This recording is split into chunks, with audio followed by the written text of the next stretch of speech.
Good morning. My name is Rabbi Chaim Dov Belyak. I'm welcoming you as the Executive Director of Friends of Jewish Renewal in Poland to our program this morning.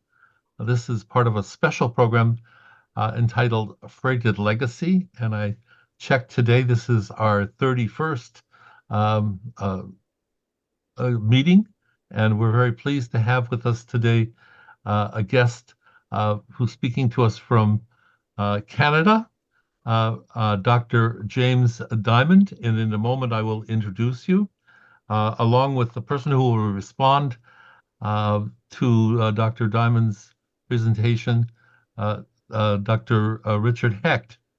I want to call your attention to the bottom of your screen, where you should choose uh, you should find the globe, and please turn to the language that you're most comfortable with, either English or Polish. And at this time, I'd like to spend a few moments to introduce you to Dr. Diamond. Dr. Diamond will speak for about 35 minutes. Um, he is the professor of Jewish studies at University of Waterloo, where he occupies the Joseph and Wolf Leibovich Chair of Jewish Studies. His numerous publications um, run several pages long, and I came to know Dr. Diamond through the work that he's done extensively on the interpretation of Maimonides, and appreciate very much, especially his book, um, uh, The Converts, Heretics, and Lepers, and have recently been reading a book, Jewish Theology Unbound.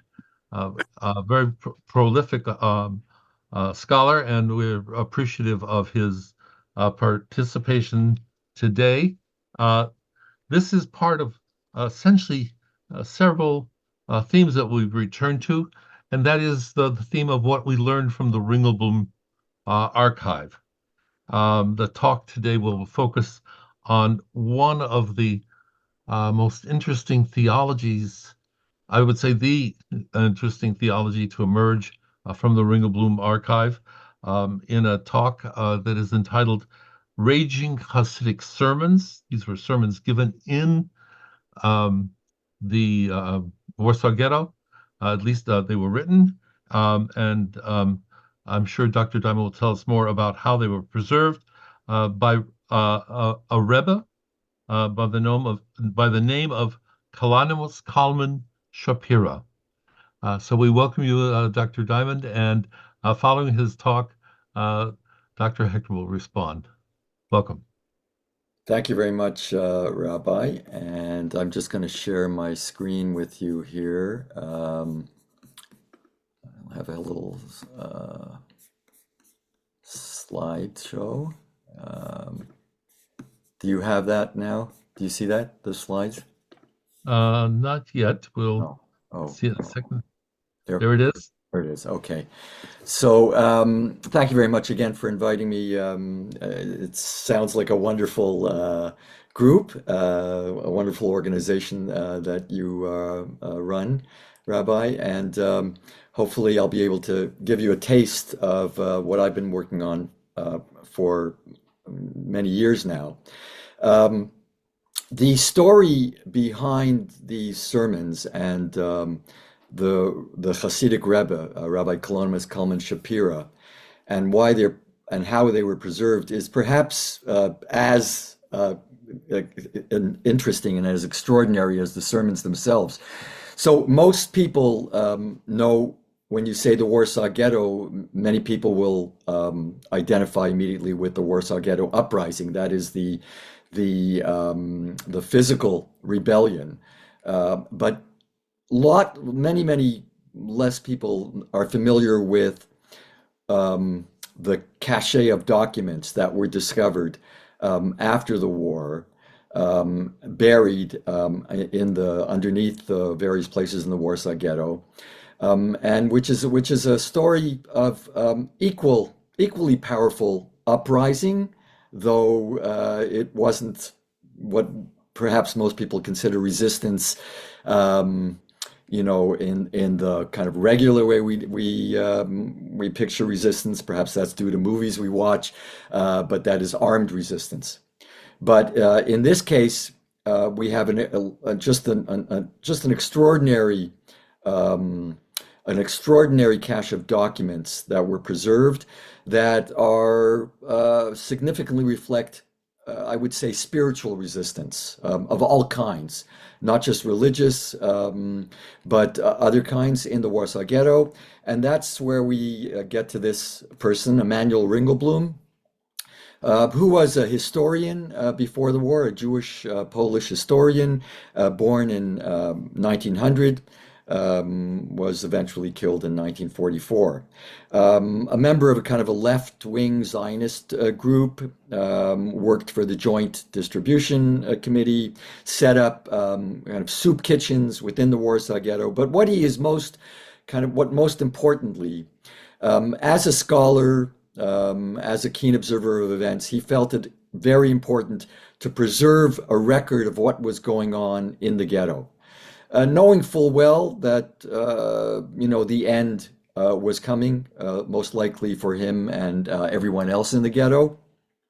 And so he joined together with about 50 or 60, we're not sure exactly how many, poets, diarists, writers, artists, to just in whatever form they could, whatever genre they could, preserve what they could and they could observe of daily life as it worsened in the Warsaw Ghetto.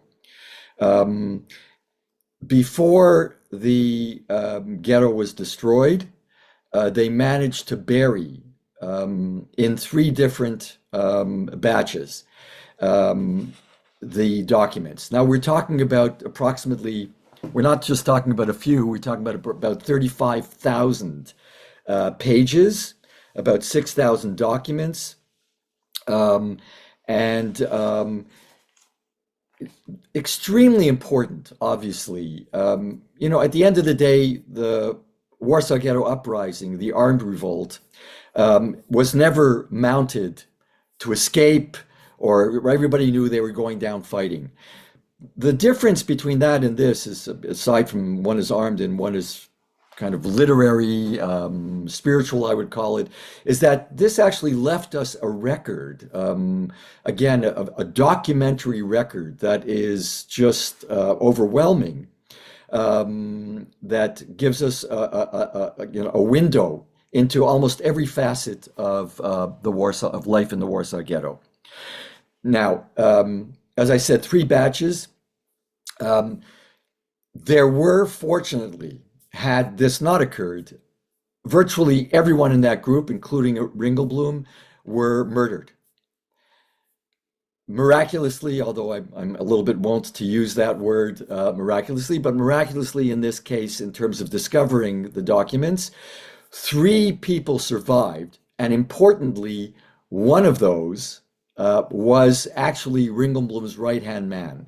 Him and his wife, Hirsch and Bluma Wasser, and he was the only other one who knew where the locations were of the documents. And there was another woman, Rachel Auerbach, who went on to also really impress and kind of lead the movement to recover these documents. And so the first batch was found. There were about 10 tin boxes, 10 tin cans of the documents. You see here right shortly after the war in 1946. There was a second batch a few years later in 1950 of two kind of milk cans that you see here. So there were two milk cans and a number of kind of tin boxes. Here you see them when they were actually excavating underneath the rubble. As you can imagine, the Warsaw Ghetto, as a result of the uprising, was completely demolished. and so it was just a pile of rubble, and they had to kind of excavate. Unfortunately, we never discovered the third batch. Um, Most likely never will. Some people maintain that it might be under what is presently the Chinese embassy in the Warsaw Ghetto, but they've done kind of infrared or whatever the latest technology to scour these streets, and they haven't come up with anything. Um, Now, in terms of the central figure that I'm going to talk about today, which is Rabbi Kalonymus Shapiro. It so happened he wasn't a card-carrying member of this group, and the group was called the Oinig Shabbos group.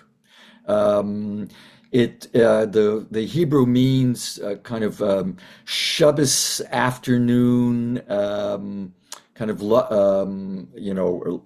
Shabbos afternoon comfort or celebration, let's say. The reason it was called that is because the group had clandestine meetings on Shabbat afternoons, on Saturday afternoons. I say Oinig Shabbos because that is assuredly the way they would have, most of them would have referred to it. Many of the writers wrote in Yiddish, but the languages they wrote in were Yiddish, Polish, Hebrew.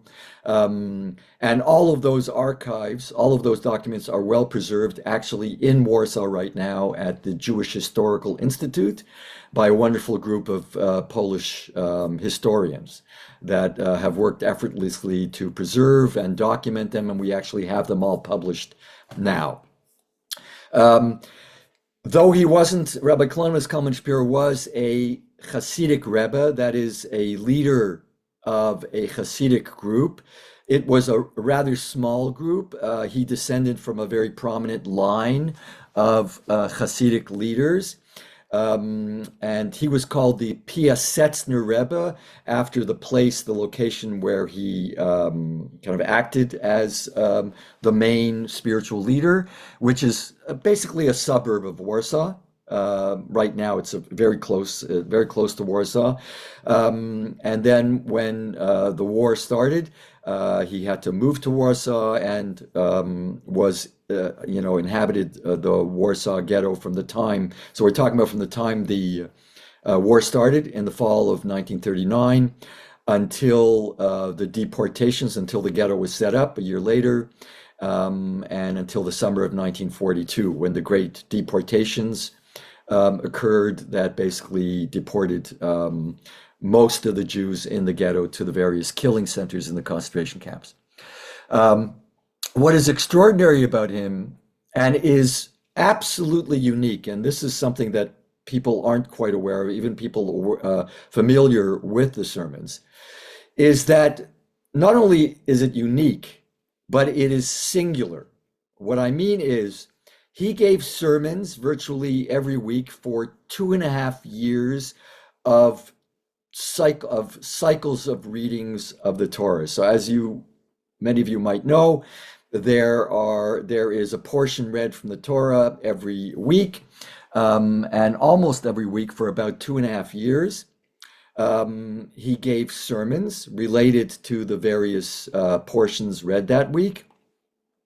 And virtually every one of those sermons deals with what's going on, never specifically named, that is, historically, that is, he never ever mentions the name Nazis. He does use a term of an evil nation in the Bible called Amalek, very certainly to refer to them. But I think the reason that is he wanted these sermons to be his legacy and for the future, likely probably meeting his end as well, and knowing that would be the end. Now, his sermons for somehow got into the collection of the Oinig Shabbos group, and were buried with them. And we have now the entire manuscript. Now, what is also extraordinary that he not only delivered these sermons, but he transcribed them. So they would have been given in Yiddish and transcribed into Hebrew, as was customary among rabbis and Hasidic rebbes. So the original Yiddish we don't have, although there are some Yiddish terms sprinkled throughout the sermons. What is singular about them is we have no other document from someone, from a spiritual leader, that deals with this from day to day, from week to week, with this crisis, contemporaneously and within the very, I would say, pit of hell. We actually have nothing else. There is something else, but nothing comparable to what's going on in the Warsaw Ghetto, nothing comparable to the extent of suffering that's going on. And this is something that that renders this document really, really, I would say again, it's not just important. It is extraordinary. I'm using that word a lot because this deserves that. So what I'd like to do is just introduce you to some of the things that he says, some of the thought in that book. I'm not a historian. I've left it to other people to actually trace the history. The problem now, and some people have done this previously, and what is also very important and quite astounding is while he was transcribing it, so he would have transcribed this, of course, after giving the sermons, he continued to revise the sermons. And you're talking about a person who, right at the start of the war, lost almost his entire family. That is, in the initial bombings of Warsaw in September of 1939. The Warsaw was bombed. He lost his only son. He lost his son's wife, his daughter-in-law. He lost his sister-in-law, who had come from Israel to visit. And afterwards, immediately afterwards, lost his mother as well. So, so his whole family was decimated right at the beginning of the war. Here, in my next slide, you can see a photograph of him and his son, Rabbi Kalonymus Shapiro, and his son Elimelech ben Sion. So this is a man that confronts, kind of suffering on an unimaginable scale right at the start. And he deals with this week after week heroically. He refused to leave the ghetto, to leave his community. Others did not. I will not pass judgment on anyone, but it is worthwhile to note. He is noted by people to have said that any Rebbe who does not descend into hell when he has to with his community is not worthy of being called a Rebbe. So that is something to note about him, simply from from a personal point of view, and the extent he went, not just in preserving and giving the sermons, because the sermons themselves, just giving them and transcribing them, for me, was heroic, and also a supreme act of resistance. You're talking about people who are starving, not just losing people in their family, but starving. Starvation was decimating the ghetto, and the ghetto was declining and worsening week after week. To continue to deliver these sermons and transcribe them, and revise them and edit them. And that's what's actually very important about these sermons, is that we have evidence in the transcripts themselves of the sermons in the manuscript of him changing his mind, of saying something earlier on, and then coming back perhaps a year or two later, leaving notes, various marks in his and glosses in the transcript, which we can see, that indicate to whatever reader might find, that might confront the manuscript, to look at a change or a revision, which is again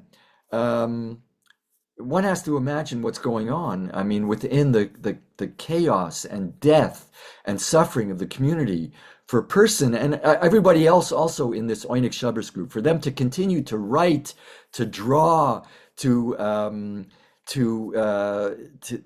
kind of submit diary entries, um, is just something that kind of we have to really, really consider on the same scale, I would say, that people kind of commemorate the Warsaw Ghetto Uprising. Um, and so here you have a possible, but probably not. There was one particular member of the Oyneg Shabbos group that happened to be a cousin of the Warsaw Ghetto Rebbe, Rabbi Shapiro. He was one of the only very Orthodox members of the group, but also a writer, also a historian. And we have actually his writing of a book called Kiddush Hashem. Kiddush Hashem is called sanctifying the name, but it is a technical term that refers in the Jewish tradition to martyrdom.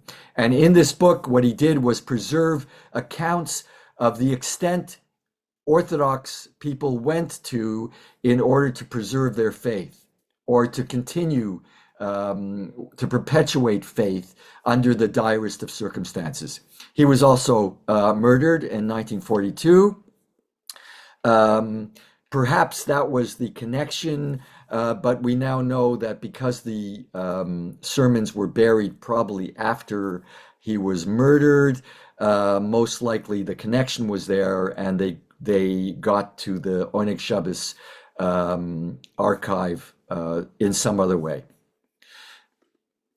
Here you have a note that, so I'm going to try to give you some kind of what I think are slides or pictures that from the excerpts from the manuscript that stand out and give you a little bit of a taste of both the pain that went into this, the thought that went into this, the devotion to his community and his God that went into these sermons and their transcription, the radical revisions perhaps that he processed during this time, because as suffering worsens, at some points, what people have to remember is that this isn't a philosophical treatise. For those of you that might be more philosophically inclined, we expect a philosophical treatise to read something that kind of has some kind of logical, coherent progression. That's not this. It's not even a consistent theological treatise. What is also, I think, important, and what makes this document, or this treatise, if you want to call it, authentic, it is that it is a record of an existential struggle, not just a thought struggle, but an existential struggle where somebody is struggling with suffering, with the meaning of suffering, particularly in his case, the meaning of suffering, the meaning of innocent suffering vis-a-vis God, right? An age-old question, but that becomes particularly acute in the ghetto. What did this suffering mean for the religious man, for especially someone of a religious stature like a Rebbe, who was thoroughly immersed in the Jewish tradition, one I would say who was God intoxicated? What does this mean for that relationship? What does this mean in terms of God's governance of the world? Is God absent? Is God actually intentionally inflicting this? What is the purpose? And so, because it is an existential record, he fluctuates. He might offer something, some solution, so to speak, one day, one week, and then retract and we have evidence of something things he explicitly retracts. And I'm going to try to highlight that in a moment. But here we have his note, which I think, and you have here an actual. If you can see that, I hope everybody can see that. Am I correct? If not, let me know. But Yes. Yes. here's a translation of it. Attention. And so he attached a note addressed to whoever finds this. And by the way, he was working on other writings as well. There was only one book that he actually published. He was known as a pedagogue. He was known for his pedagogical philosophy, which was very kind of exceptional in abandoning kind of the strap, I would say, and turning to more kind of pedagogical theories that were more in tune, in line with the way we, I think, conduct pedagogy now. And because of that, he became very popular. And though he only was the leader of a relatively very small group, he had a rabbinical college that became the second largest college, a yeshiva, they called it rabbinical college, in Poland, next to the largest Hasidic group, which was the group called Ger or Gur Hasidim, which is a tribute to his reputation as a pedagogue. And this is what he says: "Blessed God, I have the honor of requesting the esteemed individual that finds my enclosed writings." And he has names of other books also dealing with pedagogy, to please exert themselves to send them to the land of Israel to the following address. And this is fascinating as well: Rabbi Yeshaya Shapiro, Tel Aviv. I'm going to get to that in a second. Please also send the enclosed letter. And so he ends always with this: "May God have mercy and rescue us in the blink of an eye, with deep, heartfelt gratitude, Kalonymus." So obviously he's anticipating an end here. He's anticipating himself even no longer being there. And whoever find this, send it to his brother. Now, what is very interesting is, and very rare, is that this is not some liberal religious family, or even what we call modern Orthodox religious family that Rabbi Shapiro was a member of, but a very common, very ultra-Orthodox family. Zionism was not the order of the day. There were some who were inclined to make aliyah or whatever to Palestine, as it was called before the state of Israel was established. But here you have his brother, Yeshaya Shapiro, actually made aliyah to pre-state of Israel in 1914, and became very, very prominent figure.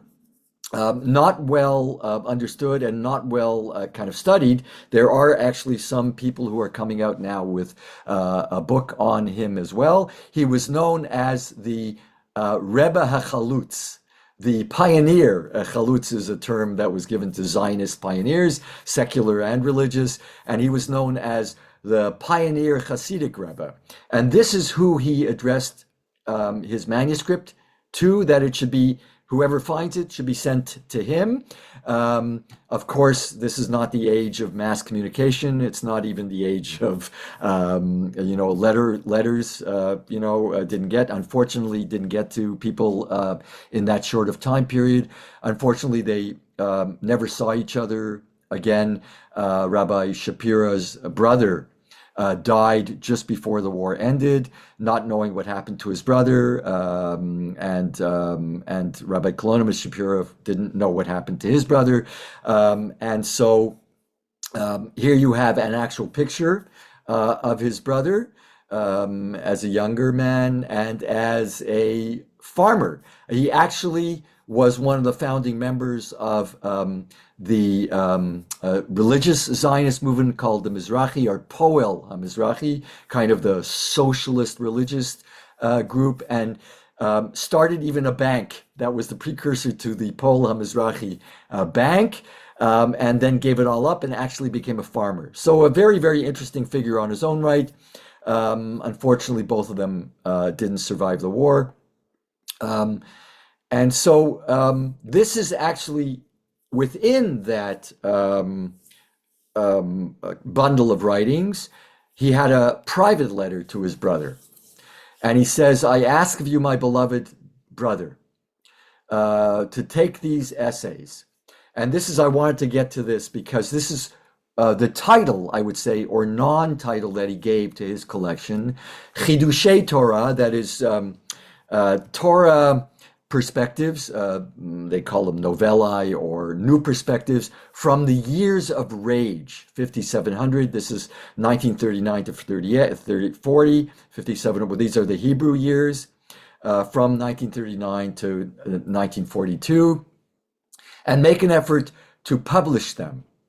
And I here have a quote from it: the words of your loving friend and brother who yearns for you, who is broken and shattered with his own torments and the torments of all the Jewish people. And don't forget, this is somebody who suffered empathetically in the deepest possible way with his community, right? So the suffering that he suffers as a Hasidic Rebbe, he suffers collectively as well, who anticipates again God's salvation in the blink of an eye, which never came for him and his community. He requests the printing of his writings to bear his personal plea and exhortation that each and every Jewish study publish my works. Now, that's an impulse, by the way, that I have some quotes on the side of other people who have left a record of their experience, religious, not religious, that all kind of express this compulsion that the world, the people, should know what they went through. It's for him, it's almost it's a religious commandment. For somebody like Primo Levi, one of the premier kind of diarists or novelists, or who left the most, I would say, in my opinion, the most important writer of Holocaust experience, along with Elie Wiesel. He expresses the same thing. Elie Wiesel expressed the same thing.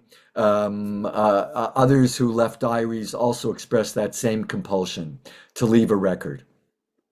Here you have, let me just, I'll skip that for now.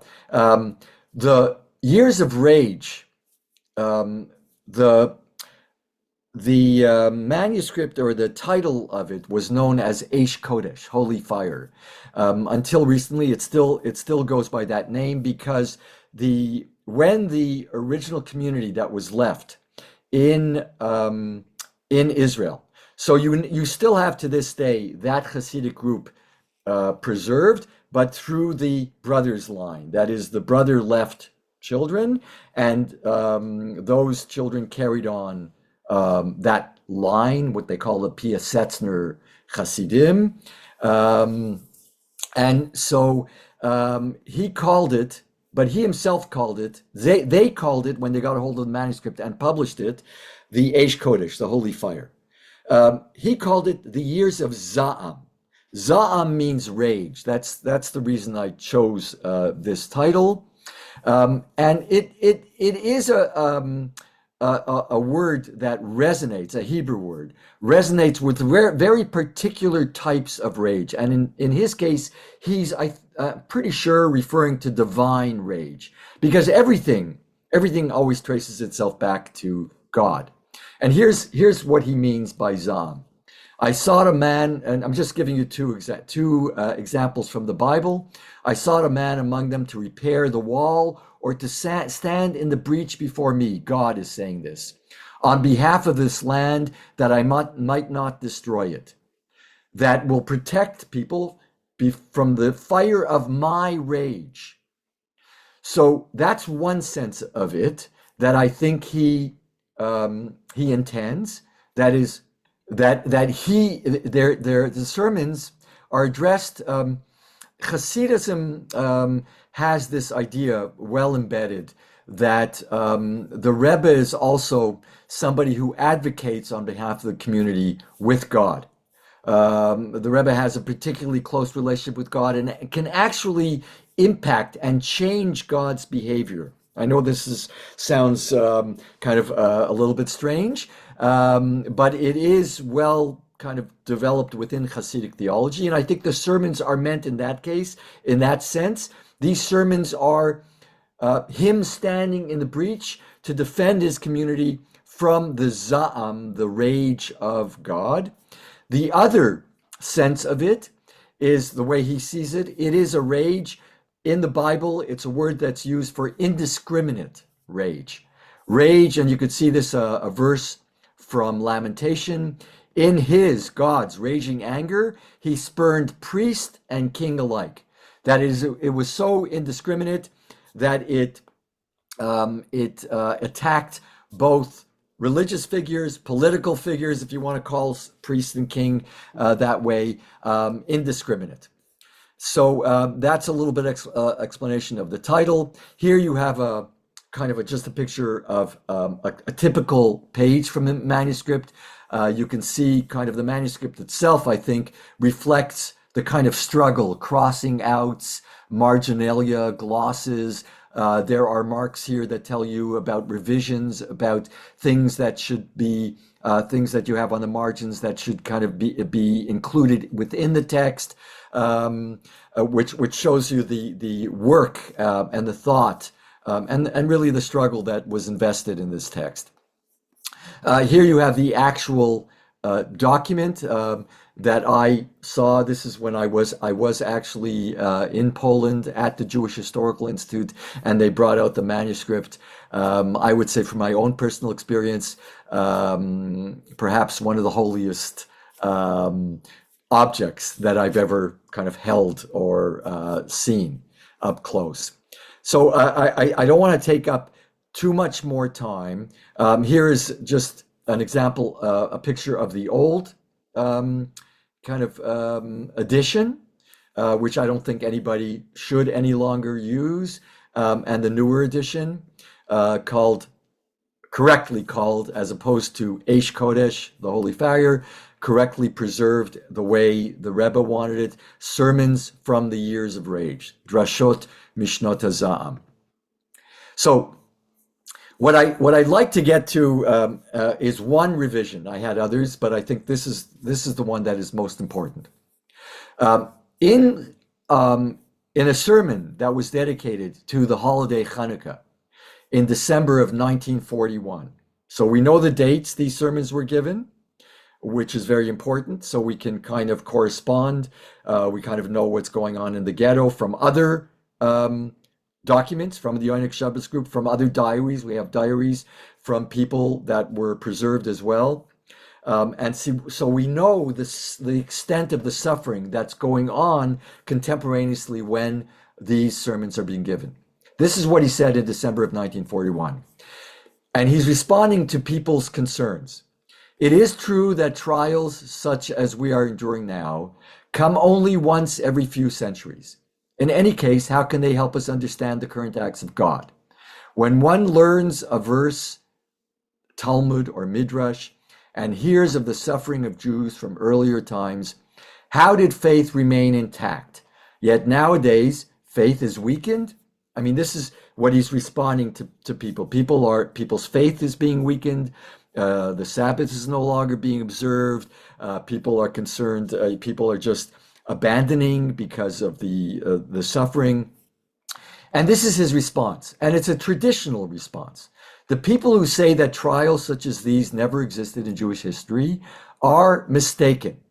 What of the destructions of the temple and the fall of Beitar? Now, what he's saying here is he's subscribing to a traditional response to suffering. One is that any suffering that Jews undergo, the religious questions, the religious dimensions of that struggle can be addressed by the ancient rabbis. It's all there. Just look at the way the rabbis responded to suffering, and that will offer you your answers.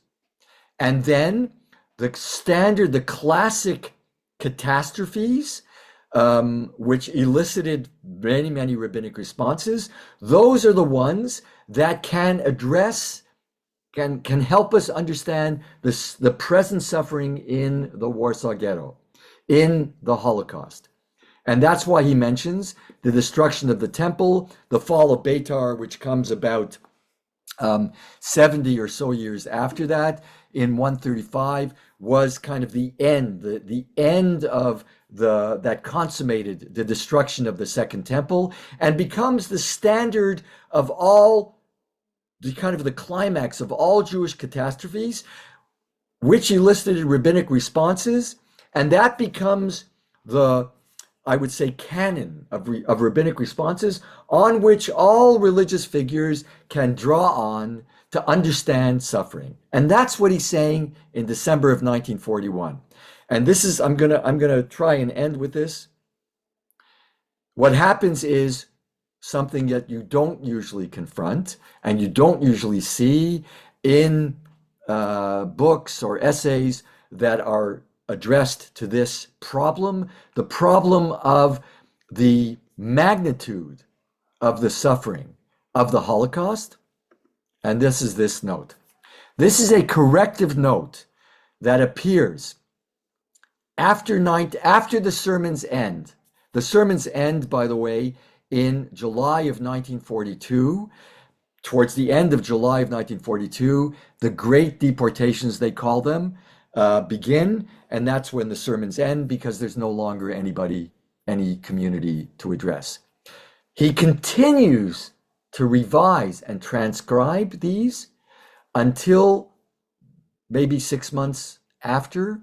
He was most likely murdered in a transit camp in November of 1943. So we're talking, the Warsaw Ghetto Uprising is in the spring of 1943, and he's still there, probably murdered in what became the largest single massacre of the Holocaust, where about 43,000 people were massacred even before they got to the concentration camps, and that's when he was probably murdered. But before that, he attaches a note, and this is, I think, just spectacular in allowing us a window into a spiritual figure who understands that who offers a traditional answer and then changes his mind and understand that there is something absolutely unique about the suffering of the Holocaust, and the traditional responses are no longer sufficient. And this is what he says. Those monstrous torments, again, a note appended to that sermon which I just explained, which was about a year earlier. The monstrous torments, the terrible and freakish deaths which the malevolent murderers invented it against us. Remember, he never says Nazis or the name of Hitler, Yamach Shemo, may his name be erased. From that point on, the middle of 1942, according to my knowledge of rabbinic literature and Jewish history in general, there has never been anything like them. Now, this is an admission by a Hasidic Rebbe who is steeped in all the rabbinic literature. One has to understand, familiar with all the rabbinic literature. What he is saying at this point is an admission that he's been shorn of all his tools, all his theological tools that could help him deal with this particular catastrophe. And just one thing I want you to note, according to, I think his language is very carefully chosen.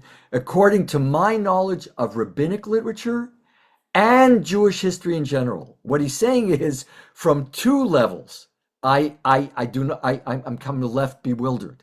How do we deal with this?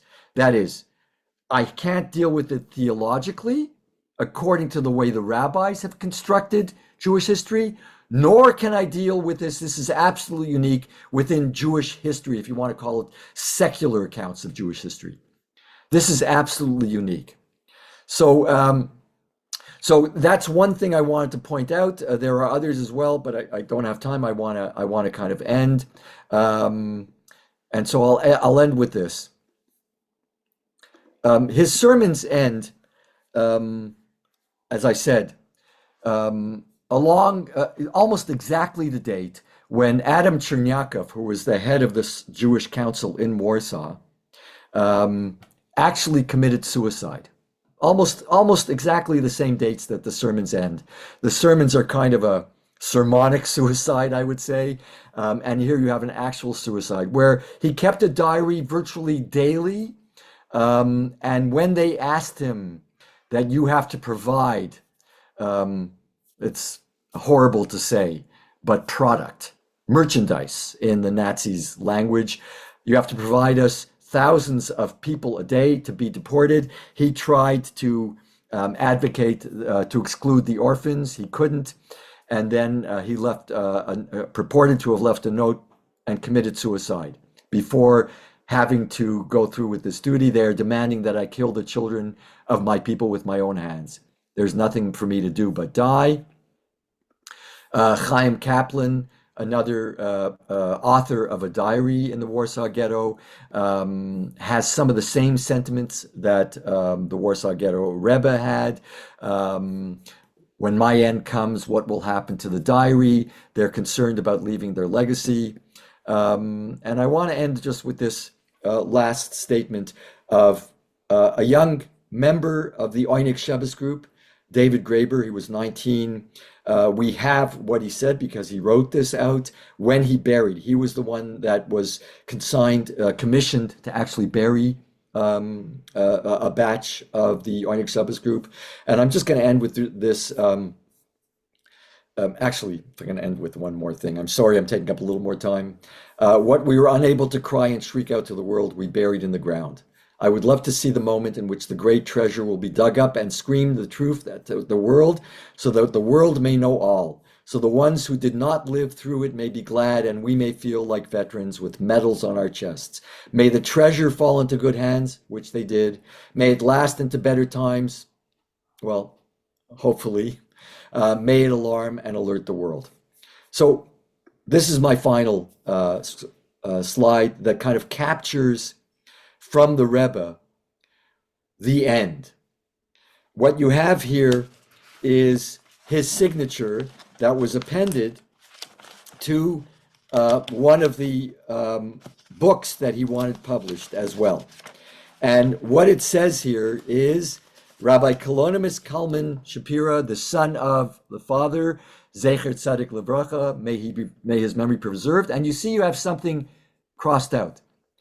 Now we know it's almost completely crossed out. Now the scholar, the excellent scholar who produced the new edition, was able to make it out. And what's made out here is, after his name, is the head of the rabbinical court in Piaseczna.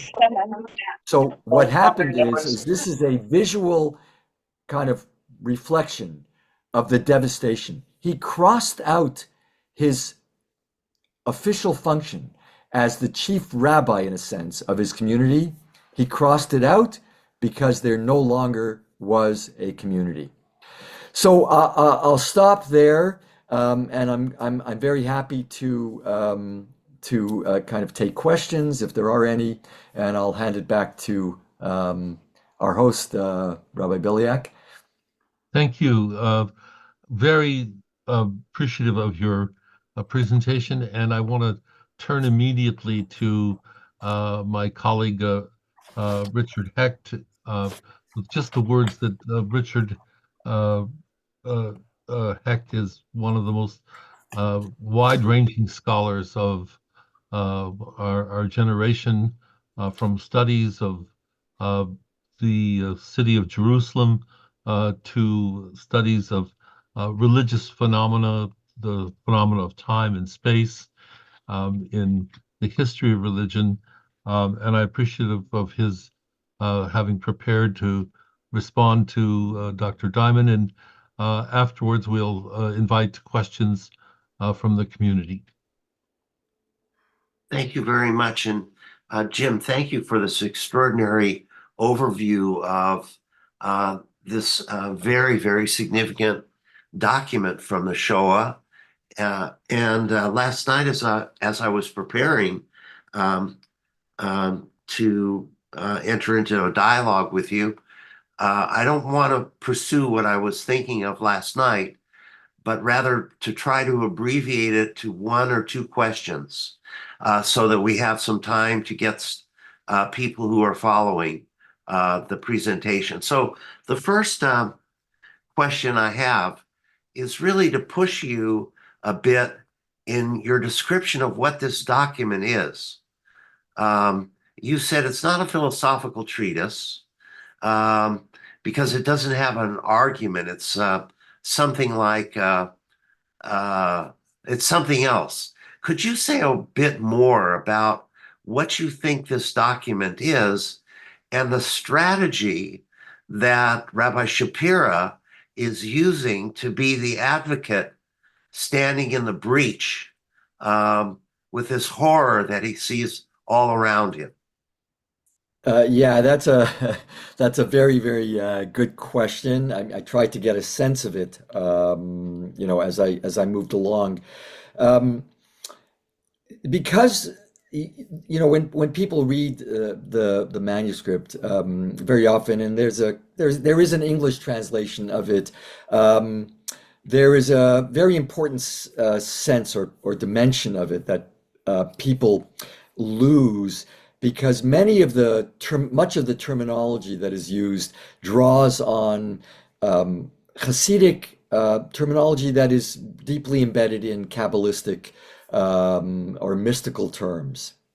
And I tried to mention this before.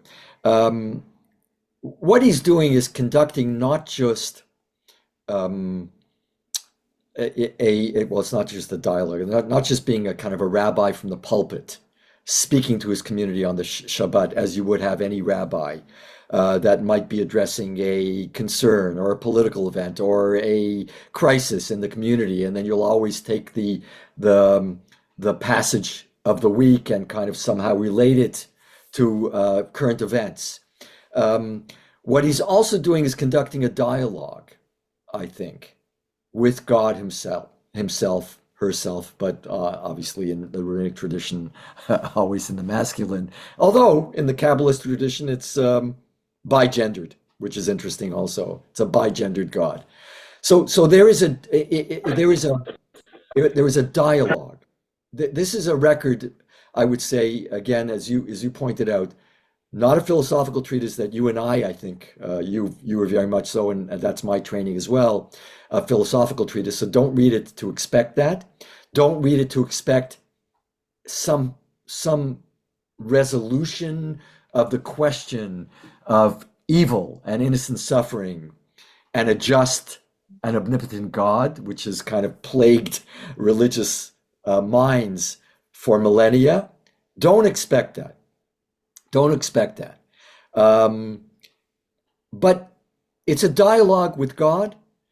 It's offering comfort to his community, and it's also a dialogue. It's also a struggle within himself to try to understand something that he thought he understood all his life. And of course, the death of his son, and I make much of this when the book comes out, overshadows many of the sermons. The death of his only son. Um, there are some just very radical things that he says, and the fact that he draws on some old, as I when I ended with that kind of retraction, um, is really very rare for a rabbinic figure. So that I think in short, there's much more to this. I would respond to you that is we should look at this as more of I guess, a phenomenology, I would say, of a struggle, an existential struggle, a dialogue, transpiring on a number of levels: the level of him and his community, the level of him and God, on the level of him and himself, and he's working things out. So some of the sermons, to me, are very clearly addressing God.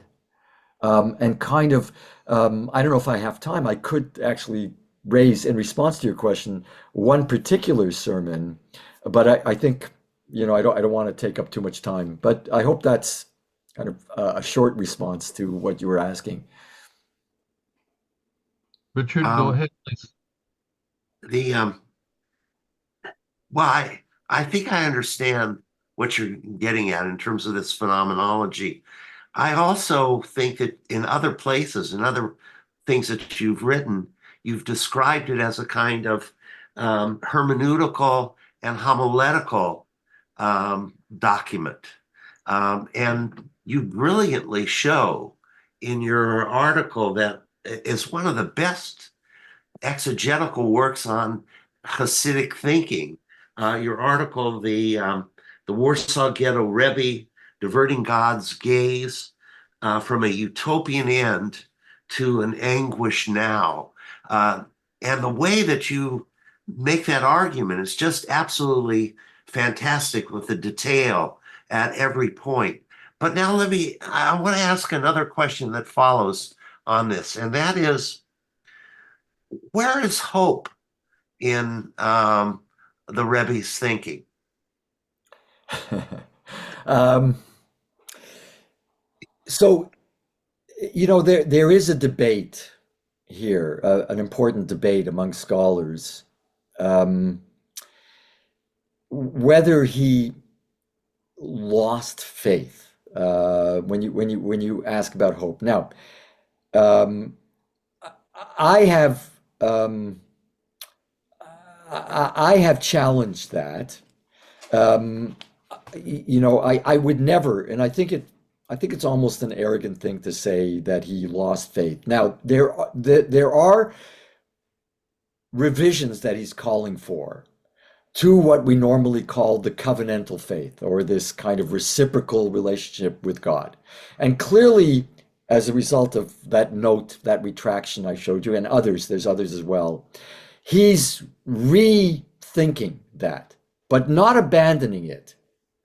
So I think the hope that you're talking about is in the very, one of the things that I raise in challenging that idea is the very act of transcribing these sermons and and revising them and working on them and editing them right to the very end is, to me, a supreme act of hope. That is what I don't know what the reason would be to persist, in this exercise if it itself doesn't kind of pulsate with hope that somehow this will, right? But we're not given the pat solutions.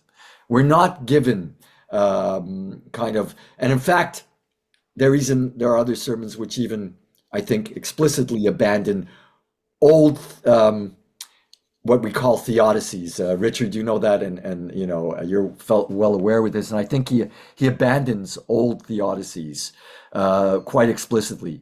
But the very transcription, the very letters to his brother, the very idea that he wants this published and circulated for every single Jew. Right? It's not obviously a PR move by him. He wants to sell books, right? But he wants this, for me, in my mind, to be a kind of a part of the new canon, right? Add this to those rabbinic responses to the destruction of the temples. This should become, I literally believe this should become part of that canon, something to draw on, right? As you say, from a hermeneutic, I mean, I didn't get into the intricacies as I did in that article because it would take a long time to kind of unravel them. But I think the hope is there simply in the exercise, in the project. The writing, the transcription, the revisions. Well, I'm certainly looking forward to the publication of your book, and I think it'll be a landmark in terms of Jewish scholarship. So thank you very much. Well, thank you, Richard. Thanks. I want to add my thanks in time just before we began the webinar, I understand that we're hoping that the book will appear, Yurtza Hashem, sometime before the end of 2025. And we appreciate the scholarship and the work. And I want to just say, as a reader of your work, how much I've benefited not only from the essay that's in Marginalia that I think is the one that Richard's referring to, but in other parts of your scholarship, which has been very important. Thank you. I want to turn to invite questions from people. They can be put in chat or the other means with the raised hand. I realize that some of you have endured a few challenges, and in the editing, we will deal with making this a less interrupted video. I appreciate your patience as well, Jim, in being interrupted. No problem. If there are questions, I'd love to turn to them. While we're waiting for questions, I just want to make a quick announcement. We had planned this session and actually two others.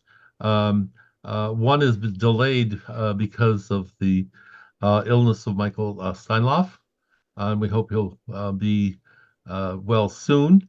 But the third is actually happening April 27th with a new translation, or a first translation of one of the works of Rochel Auerbach that has been produced by our friend Sam Kassoff.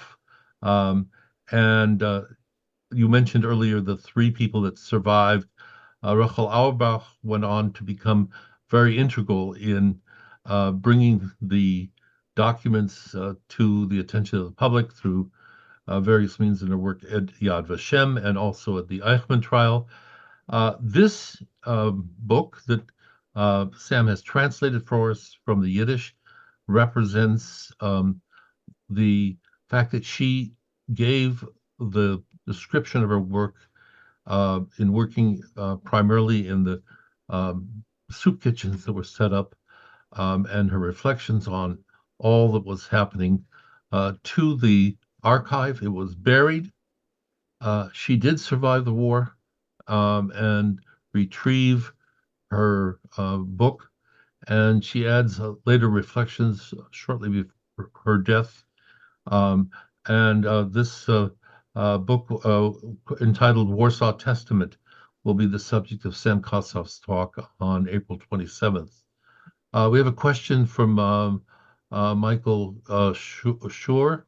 I put my question into a Q&A about Rabbi Shapiro's pedagogy. Did he interact with Korchak or other educators to learn their methods? That's a question that I had too.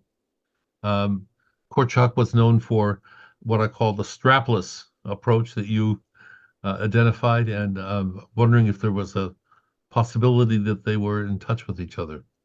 Yeah, I mean that's a good question. I don't think so.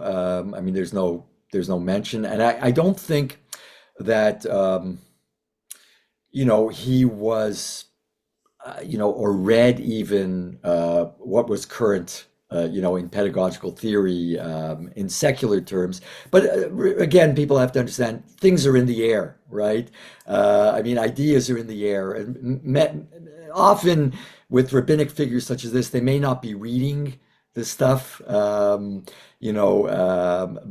it's in the air, and we know that this Rabbi Shapiro was kind of engaged with the secular world. He was very, very involved in medical, like kind of medical knowledge. That is, he was very connected to doctors, He wrote prescriptions that were honored by the local Shoppers Drug Mart or whatever you want to call it. Um, Not based on incantations or what one would normally consider a Rebbe's blessing, but actual knowledge. I wouldn't say he was in contact with Korchak or he knew about pedagogical theory from secular writings, but it's in the air. And it certainly drew many people, who were, I would say, more progressive in the sense of, pedagogical theory. And you could see it in the writings, in the writing that was published before the war. It's called Chovat HaTalmidim, Obligations of the Students. It's just all over the place. His love for his students, his acceptance of students, his avoidance of ever pushing people away, and rather using the soft method, right? The more accommodating methods. It just throughout his work. I would just add, Korchak was famous also for a radio program. Speaking of, it is in the air, um, which gave on a regular basis advice to parents. So perhaps we could imagine the rebel tuning into a radio program on advice for parents and education. Another question comes from colleague Rabbi David Oler. Was the Rebbe trying to encourage emuna, that's faith, regardless of the Shoah? And the second part of the question, did he move to an Ein Sof perspective regarding God as a way of coping? Okay, that's an interesting question, a good question. I'm not sure what it means by a move to an Ein Sof perspective. I mean, Ein Sof, we'd have to kind of introduce to the audience, and that might take a little bit of time. But Ein Sof, if I take your question correctly, is kind of the in Kabbalistic terms, there's many dimensions of God that people can somehow relate to. I'm doing this very, very telescopically. And the Ein Sof dimension of God is that unknowable kind of God, the God that transcends any limits of a relationship, human relationship, or human knowledge. So if that's what I understand you're saying, I would say that at times, and when you say regardless of the Shoah, again, he is dealing with the Shoah. I mean, not in the sense of knowing its eventual scope, but certainly experiencing its scope. And don't forget, he lived until after the Warsaw Ghetto Uprising, which means well into when people had known already that hundreds of thousands of people are being murdered. Maybe not the scope of 6 million, but he certainly, knew about what was going on. And personally, he experienced the Shoah right in 1939, right at the beginning of the war. So yes, I would say the sermons are trying on one level to comfort his community, to somehow give them certain perspectives on God that might have alleviate their suffering. Yes, a way of coping, but always very honest, I would say. Always kind of, because everyone confronts that question. Everyone confronts the issue of suffering as it deteriorates, as it gets worse and worse. So yes, and yes, if I understand the question correctly, yeah. Another question, in some ways you've dealt with a part of this.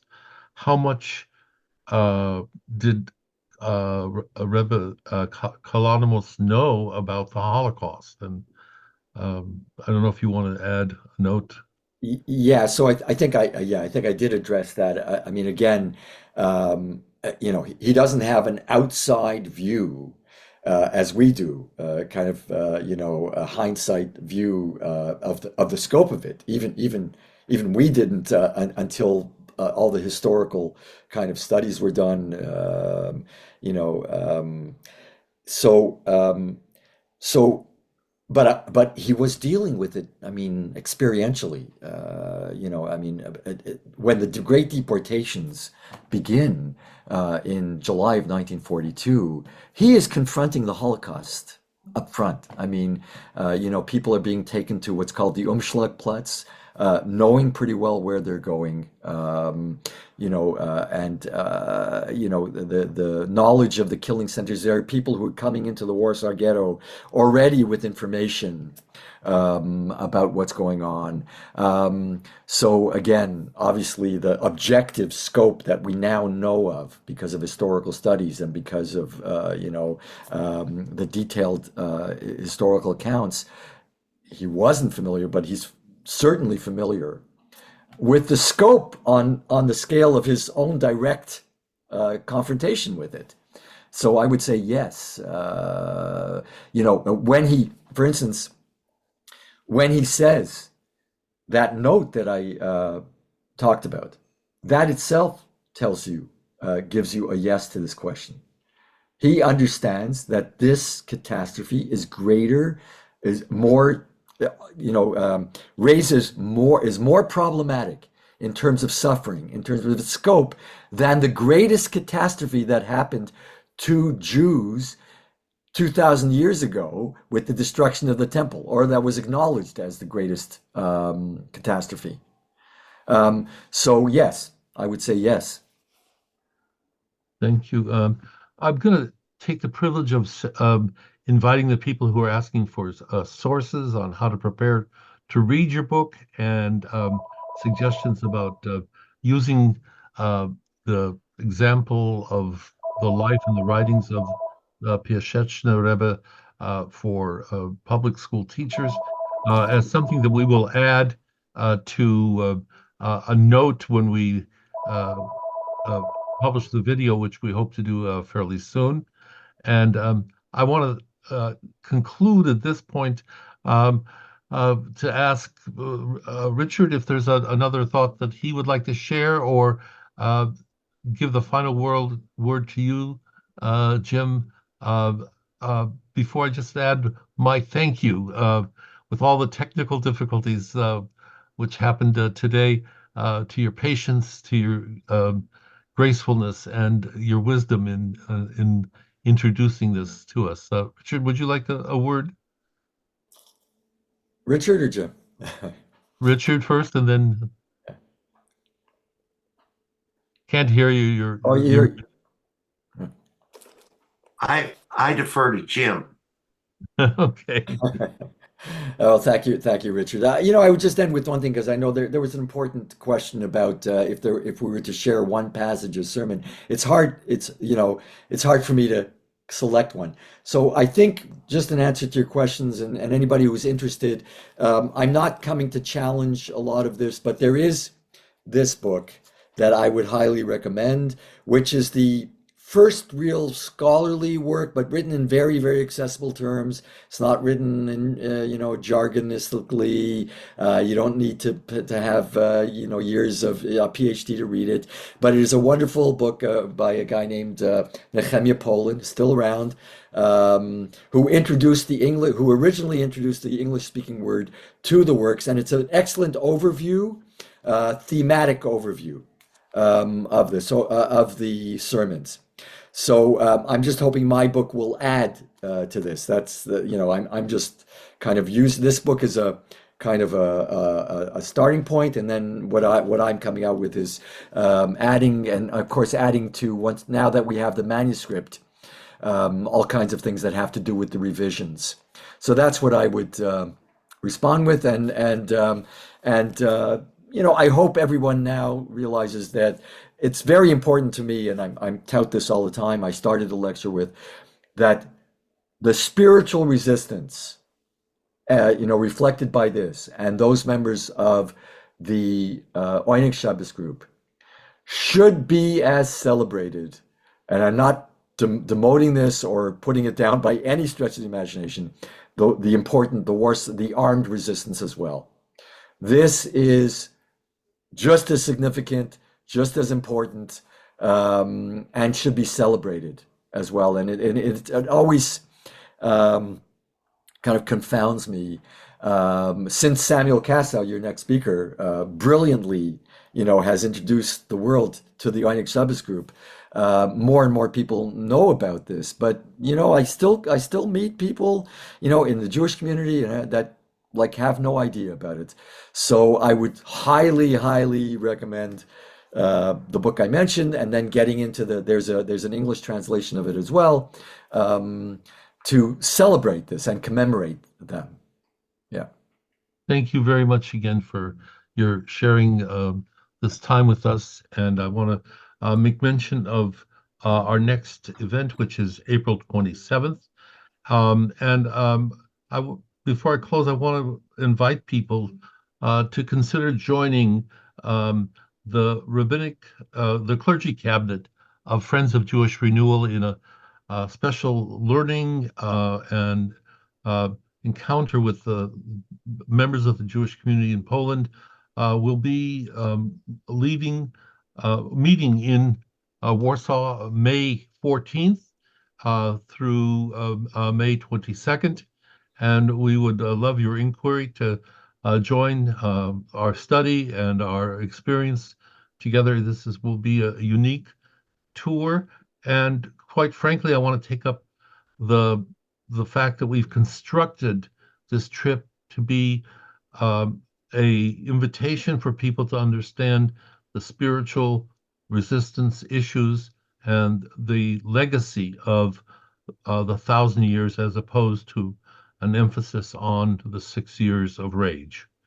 Thank you very much for your participation today. And we wish everybody a Zis and Pesach, which is coming up. Thank you. Thanks very much.